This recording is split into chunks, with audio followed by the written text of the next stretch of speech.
Ladies and gentlemen, welcome to Documentary Theater. Documentary Theater. Enjoy the program.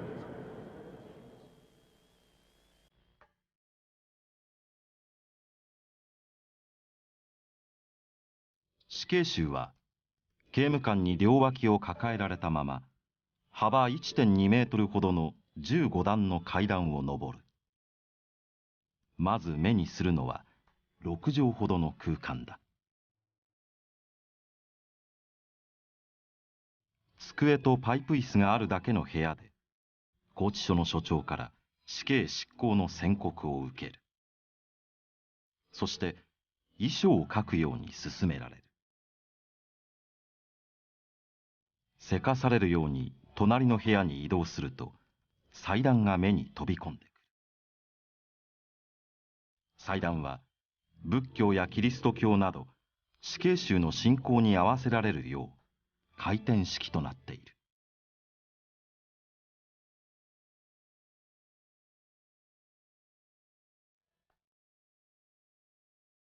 顔全体を白い晒しのような布で覆われ、後ろに組んだ手に金属手錠がはめられる。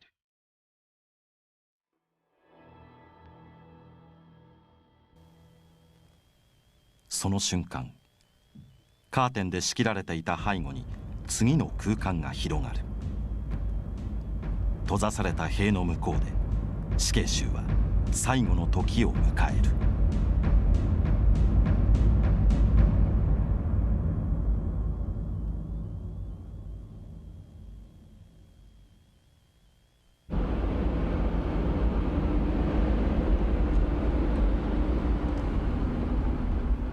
原田正治さんは21年前実の弟を殺害された。2年か3年ぐらい前にね、知ったんですよ、ここだっていうことで、この場所らしいです。鉄棒で後ろからボンってやられるんで、それはもう一撃ですよね。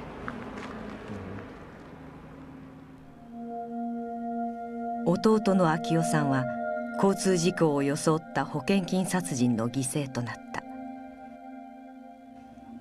3人の犯人グループは2000万円の死亡保険金をかけた上、昭夫さんを殺害。事故に見せかけるため遺体を車に乗せて川に突き落とした。金目当てで他にも2人を殺害した。主犯の男は昭夫さんをトラック運転手として雇っていた会社の社長だっ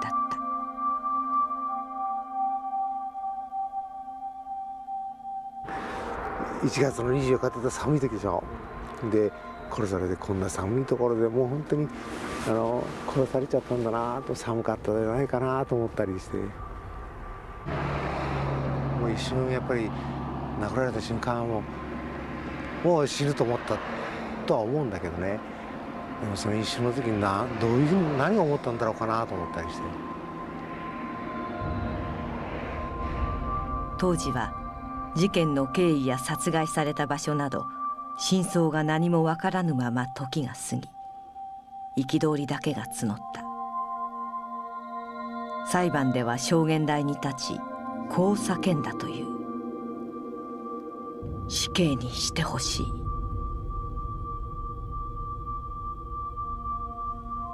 主犯の男ら2人に対し一審二審とも死刑判決が下され、刑の確定までは時間の問題となった。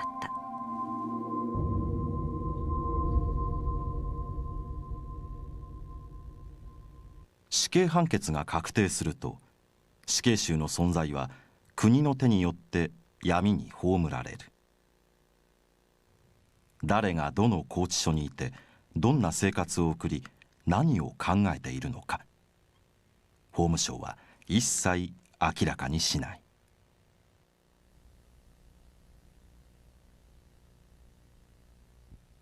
食べたいもの食べ、買えるし、うまいものは飲めるし、世間の人がその実態を見たら、腹立たしくてしょうがないような生活をしてますよ。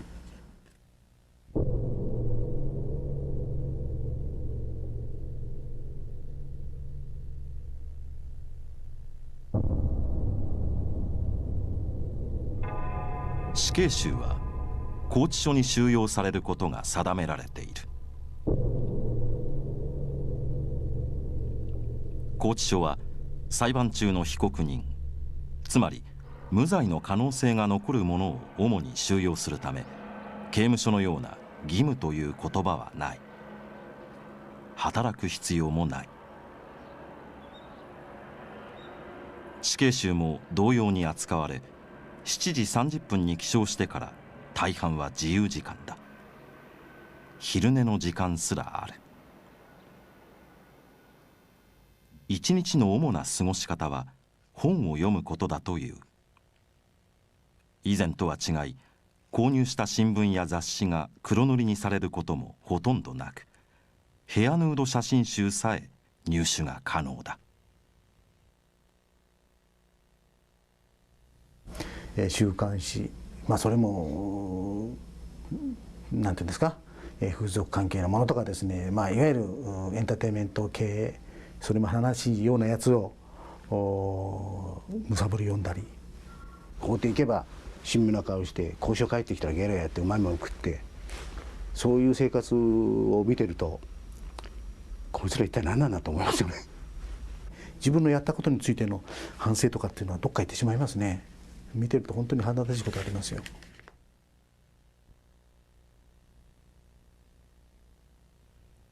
独房の壁にかかる冊子には、拘置所生活の注意事項が記されている。裸で寝ないこと、間食は程度を超えないように、また布団の畳み方や置く場所などを65ページにわたり説明している。スタートを切る、インコースすくい上げた、ポール際切れなければ飛距離は十分か、どうだ。ラジオは1日6時間流れる。大阪の場合、歌番組や漫才師のトーク番組、プロ野球は巨人戦と阪神戦が日替わりで放送される。放送内容はアンケートによって決められるという。正午に昼食、自由時間を挟んで4時30分に夕食となる。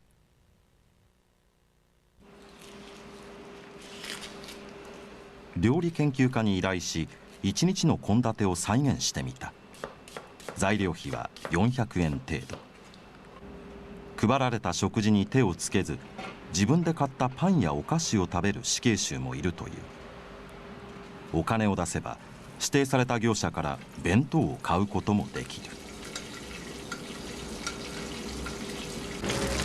意外としっかりした食事だなという印象ですね。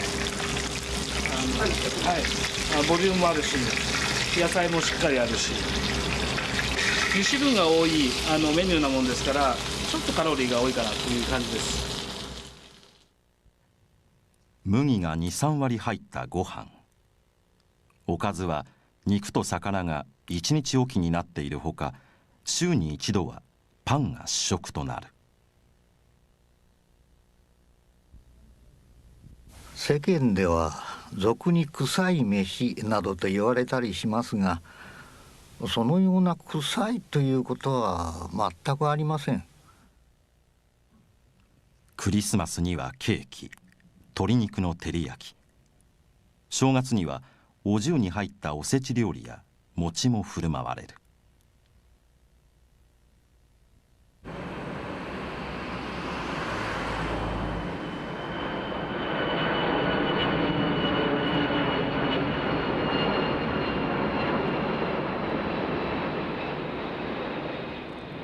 午後9時の消灯時間になると、毎晩頭をよぎることがある。明日死刑執行はないか。死刑囚が友人に託した日記がその心情を物語る。お菓子の詰め合わせが支給された。今月の死刑執行に僕が含まれていないという保証があれば、ゆっくり食べさせてもらえるけど、よくわからないので、朝までに食べなければと思うと、せっかくのお菓子も味気ないものになってしまう。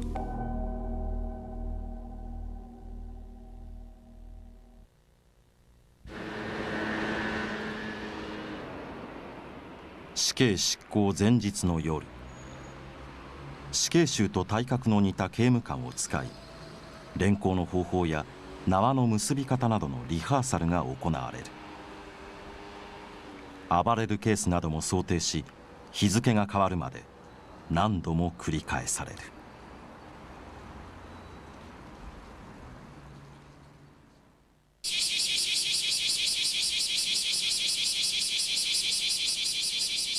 看守に付き添われて現れたポロシャツ姿の男。二重になったプラスチックの板を挟んで向かい合う。まっすぐこちらを向いて丁寧に話す。独房では今ラジオの高校野球が流されています。今年の夏は涼しくて過ごしやすいです。礼儀は正しい。金を奪った挙句2人を殺害し遺体を捨てるという凶悪事件を引き起こしたようには見えない。事件を起こして逮捕されて死刑判決を受けて外部と遮断されて、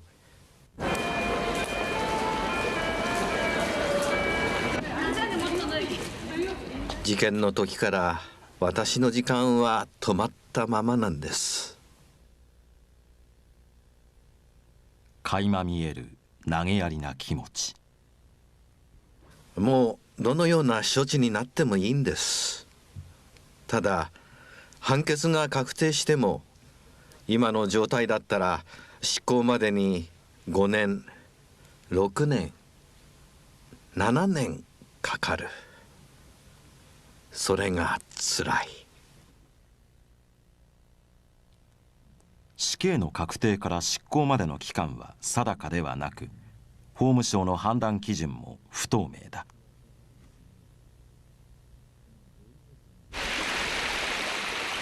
社会から完全に隔離された20年近い拘置所生活。大切にすべきある気持ちが消えていく。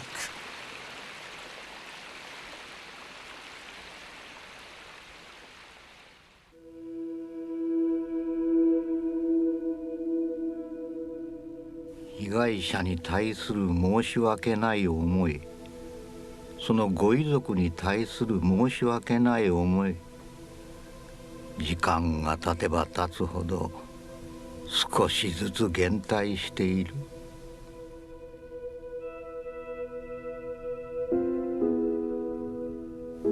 刑が確定すれば償いの完結として死ねばよいだけなので、何もかも忘れてしまおうと思っています。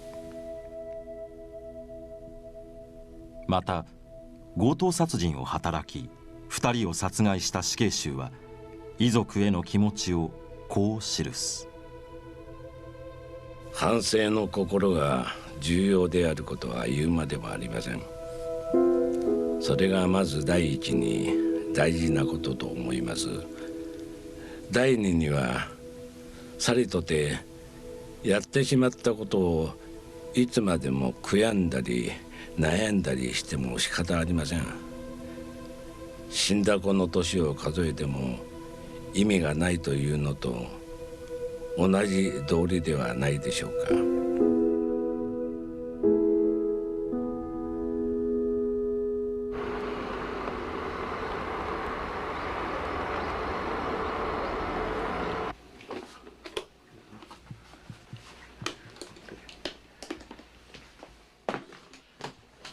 保険金目的の殺人事件で弟を失った原田正治さん。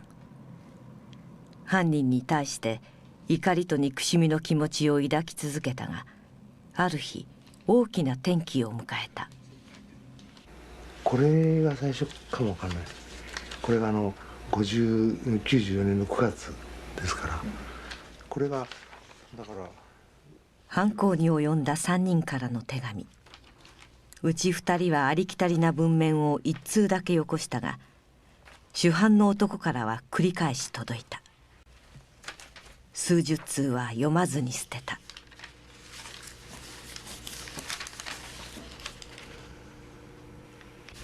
お前は手紙で謝ってね許されるのかよというような気持ちなんですよ。だからね、手紙なんかもらったってそんなものは許せるつもりなんかないだろうっていう気持ちなんですよ。だから、それよりもっとやっぱり感情的にもう嫌だっていう気持ちがするんです。だから手紙なんか見ても仕方ないという意味もあるんですよね。多い時には週に 2,3 通届く手紙。事件から 4,5 年が経ち初めて封を切った。暇つぶしのつもりで何気なく読んだのがきっかけとなった。謝罪の言葉が並んでいた。原田さんは手紙を捨てずに目を通し始め、1年後、筆不詳で返事が書けなくて申し訳ないと男に手紙を書いた。事件から10年が経ち、ふと罵ってやろうと思い面会する気になった。すごくね喜んだんですよ。でもうあれのね、なんだろう、あれ人柄だよね。なんかそんなんでね圧倒されちゃったんですよ。すごい表情が嬉しいっていうのか、そんな表現がいいのかな。嬉しくて嬉しくて、彼がですよ。でもう彼のその一方通行的な話っていうのか、喜びをね言葉にして出すんですよ。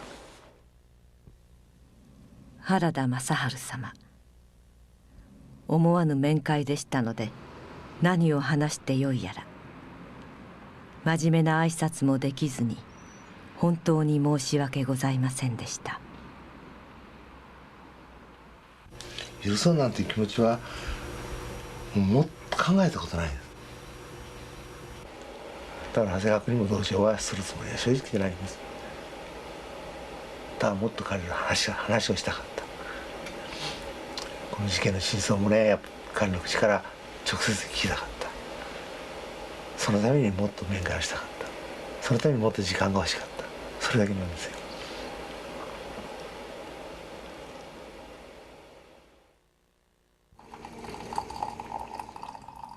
罵ることはできなかった。男だけが知っている事件の真相を聞くためには対話が必要だと気づいた。一人の人間として向き合うべきだと考え、弟を殺した男を長谷川君と呼ぶようになった。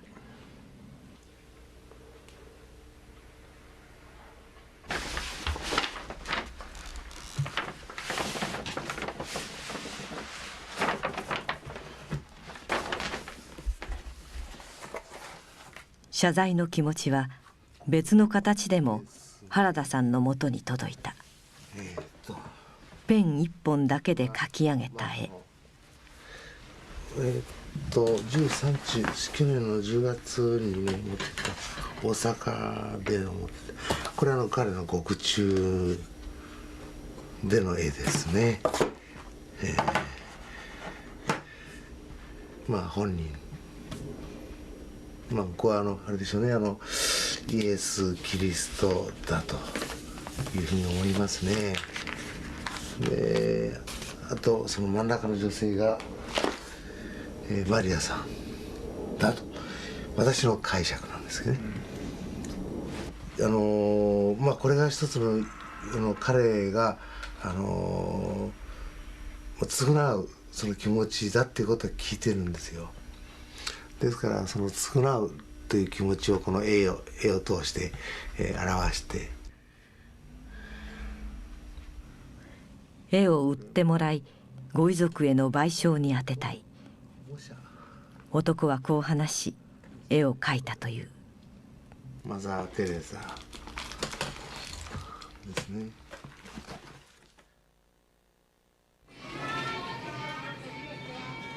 一方で最高裁での死刑確定が間近に迫ってきた。確定すると面会や手紙のやり取りがほぼ不可能になる。真相を知るための対話が遮断されることを意味していた。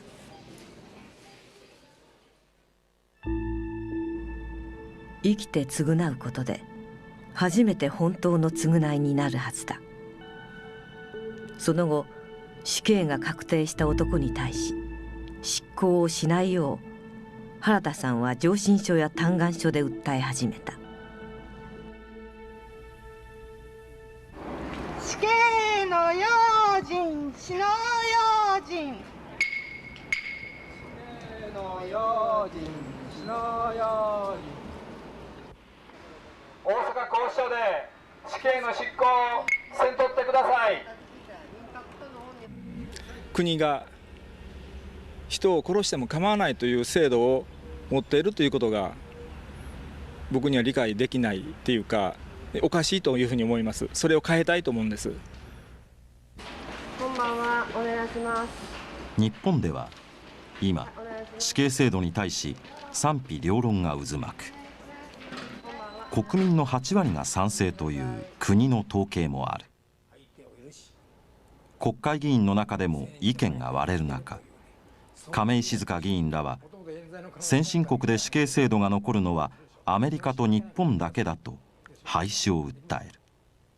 我々の社会を少しでも明るく、人間の命を大事にする社会を作っていくためにはね、やはり世界の潮流のね、制度としての死刑はやったらいいか。これはやっぱり冤罪があるからです。一番の大きな理由、冤罪がある。一方、同じ自民党でも裁判官の経歴を持ち3人の死刑執行を決断した元法務大臣は死刑は必要だとする。事件にはですね、非常にむごたらしい、社会的に見て到底許せない、大変な事案があります。被害者の感情を考えても、世間の人の気持ちをおもんばかっても、やっぱり死をもってしかあがなえない、償えない大変な重い罪っていうのもあるんじゃないでしょうかね。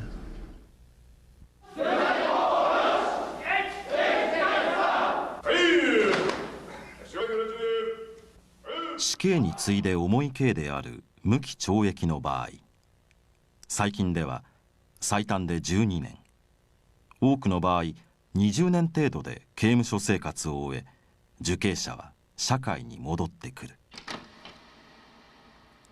殺人を犯し極刑になる割合は 1% 余りだ。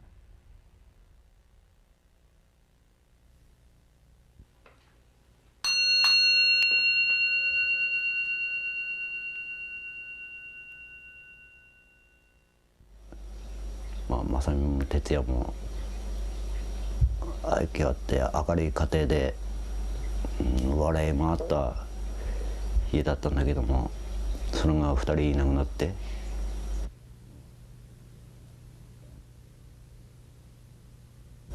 どれだけ家の中暗くなったかっていう。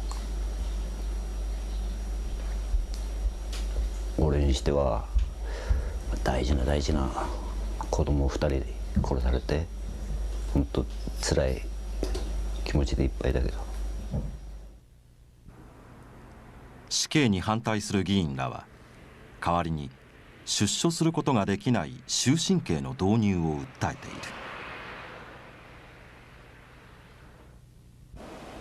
終身刑も何のための終身刑になるんですかね。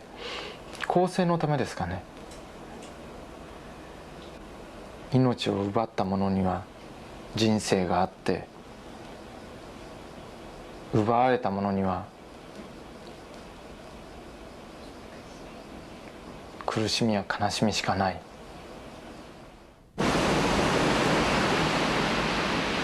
遺族は一様にこう語る。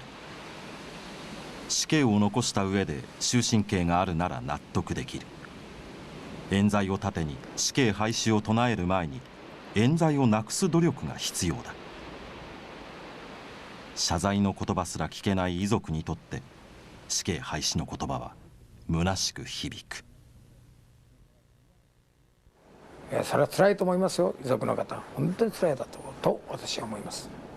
だけどそうだからといってね、こんなこと言ったらいかんかもしれんけど、死者はやっぱし蘇らないんだよね、本当に。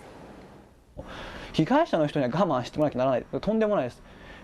私の妻と娘が殺されている時、まさにその時きっと命乞いをしたと思うし、助けてほしいと願ったと思うんですね。そういった気持ちを踏みにじって人を殺している人たちばかりだと思いますので、その加害者には同じだけの罰を受けてもらいたいというふうに考えますので、私は死刑は必要だというふうに考えています。遺族としては一生殺されたっていうことを背負っていかんとならんこと、それで我慢すれっていう納得いかんね。まあ人を殺したら、一人でも殺したら、もうその人はもう死刑にしてもらいたいなと俺は思うよ。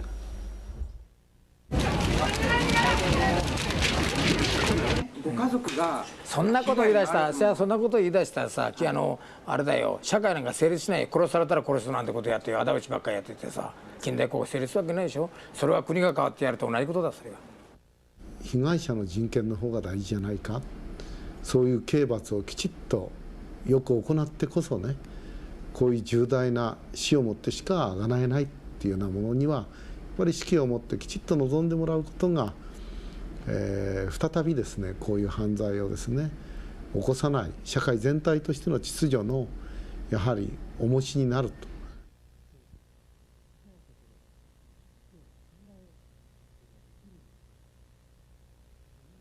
ある死刑囚はいかなる者の生命であっても奪ってはならないと記し、終身刑に賛成した上でこう続けている。兵員の中でもそれなりの人生はありますからね。死刑の執行を正当化することはできません。3月末の時点で日本の死刑囚は56人。ここ10年での執行は多い年で6人、少なくて1人だ。議論を避けるためなのか、執行は国会が閉会中の週末に多い。また仕事納めの日に執行した例もある。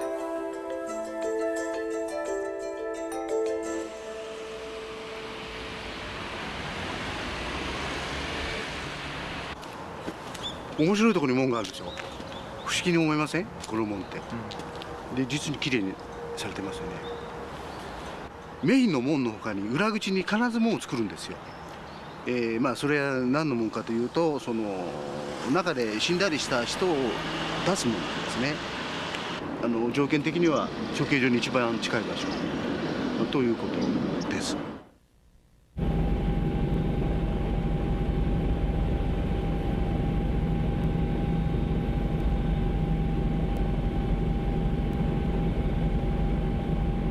12人の死刑囚を抱える大阪拘置所は住宅街の一角にある。死刑が執行される刑場と講堂とを隔てるものは高さ5メートル余りの塀だけだ。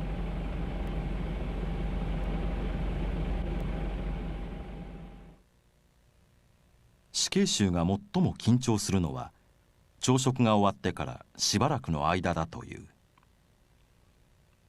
執行の大半は午前8時から10時頃までに行われるからだ。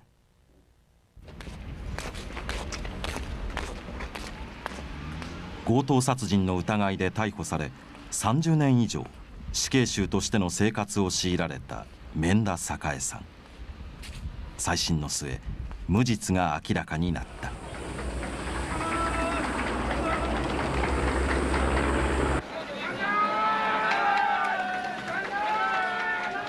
執行前の恐怖は一生忘れられないという。じーんと体がもう血の底に引きずり込まれるような静かさになってきますよ。これはもう表現のしようがない。あれだけが対象の人がたくさんおってガーガーするところが全然物音一つしない。もうこう針を床に落としてその音が聞こえるように静かになりますよ。もうその時の感じというのはもう本当にですね、もう背中に冷たい汗がバラバラバラバラバラ流れましてね、もう机にもううつ座って祈るしかなかったです。喜ぶ、そういうことですわ。刑務官もまた脳裏に焼き付いて離れない。他に面接した内容は誰にも知らせない。所長さんがね、君にお話ししたいことがあるって呼び出しがあるから所長面会で行きましょうっつったら、もうそれで終わりなんです。そして出た瞬間に手錠をかける。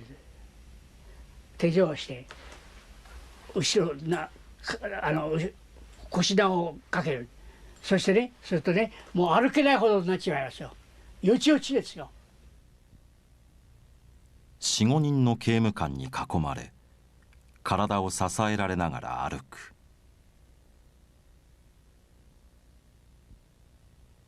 階段にある5つのボタンを5人の刑務官が押す。1つだけが電気回路とつながり、床が落ちる。刑務官の罪悪感を軽減するためだ。死刑囚が暴れたり停電になった時も刑を執行できるよう、レバーを使って手動でも床が落ちる仕組みとなっている。絨毯にある切り込み、その上に立つと足を結ばれ、首に縄がかけられる。床が落ちた時、足の先が地面から50センチになるよう調整されている。そしてこう告げられる。執行に際してはね、口をあんまり聞かないように舌噛んだりしてね、痛い思いをするから、なるべく口は聞かないようにしてくださいよと。首と隙間ができないよう縄が締められる。開けたらね、本人がもうこれで終わりか、その時ですよ、おっかさんを言い出したのは。合図とともに一斉に押されるボタン。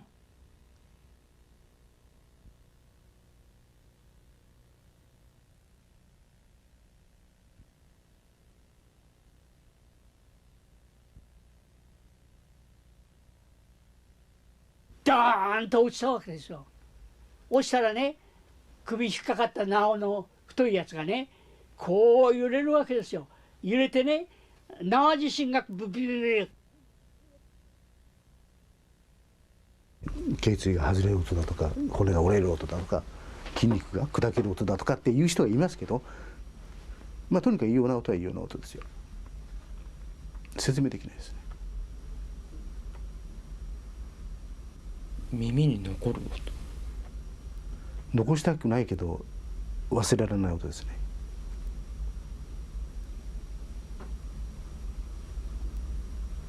ドキッとする。一瞬にして意識はなくなる。立ち会っている検察官や刑務官たちは10分間、さらには20分間心停止まで待つ。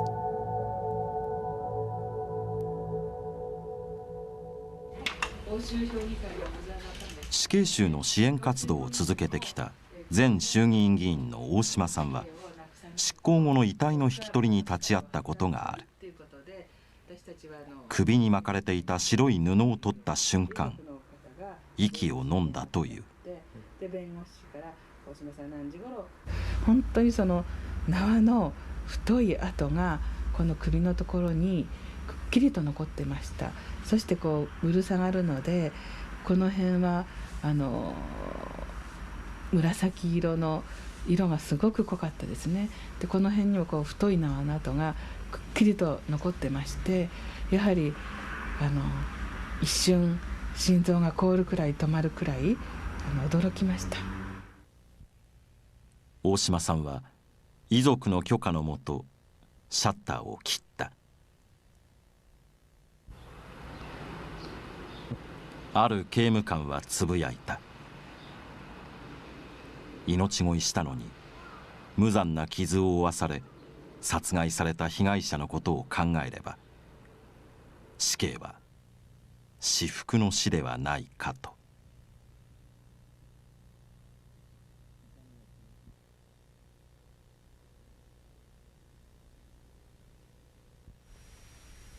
娘の傷を話すことはためらうぐらい、もう言葉にはできません。誰にも伝えたくない。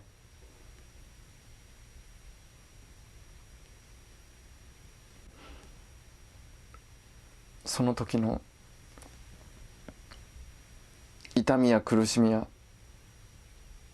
悲しみや絶望感、すべてが伝わってくる。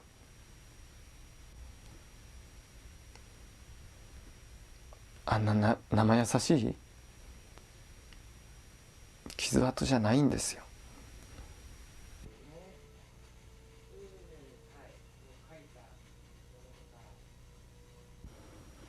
公判で加害者を目の前にしながら傍聴席にずっと耐えて座っていられたのは、いずれこの男には極刑が言い渡される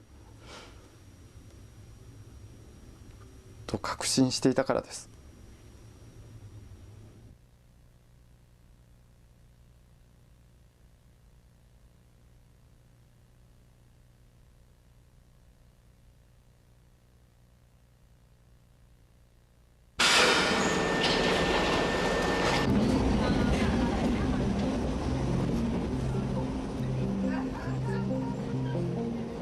国は社会に対してはもちろん、被害者の遺族にすら極刑の実態を明らかにしない。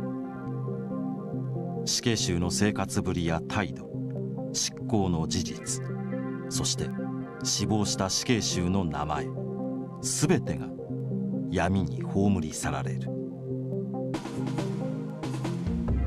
死刑囚の肉親は執行後30分以上経ってから電話で呼び出しを受け、1枚の書類を渡される。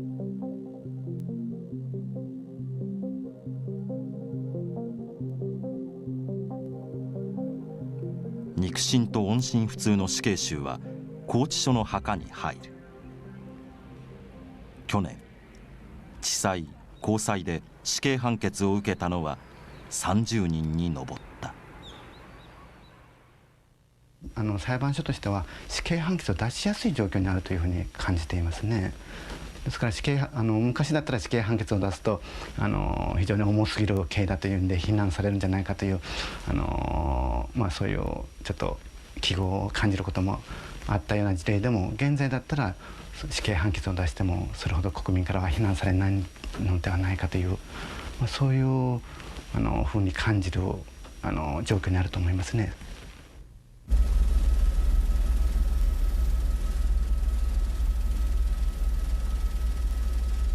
執行が全てじゃない、絶対全てじゃないんです。そう思います。勾留を続けてきた男に対する死刑が突然執行され、原田さんは事件の真相を知る術を失った。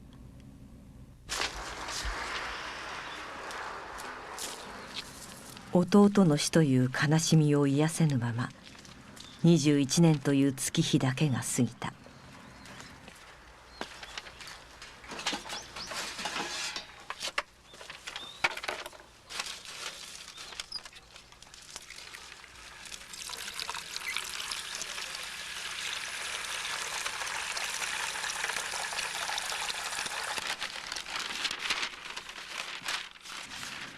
本日死刑執行によりこの世を去らなくてはなりません。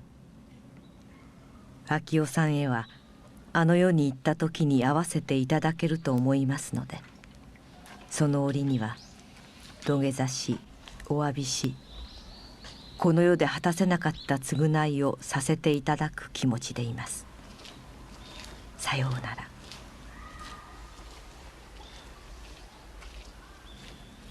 男からの200通近い手紙、最後は遺書だった。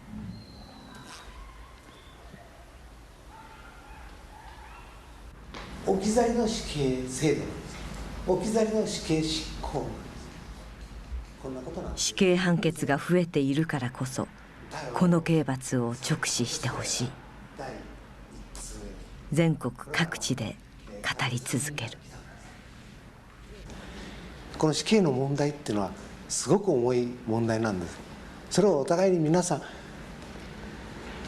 本当に忌憚なく死刑について話し合うことで死刑を考えることができるんじゃないかと、そのように思ってるんです。ご意見そして声も聞きたいなっていうふうに思っていますし、それから死刑が廃止なんだよ、あるいは賛成なんだよっていうことを考えていこうじゃないか、そんな思いなんです。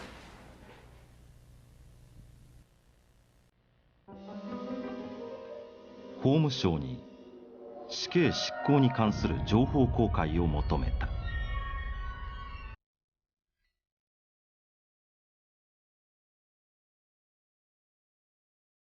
黒く塗りつぶされた紙はまさに見えない制度そのものを表している。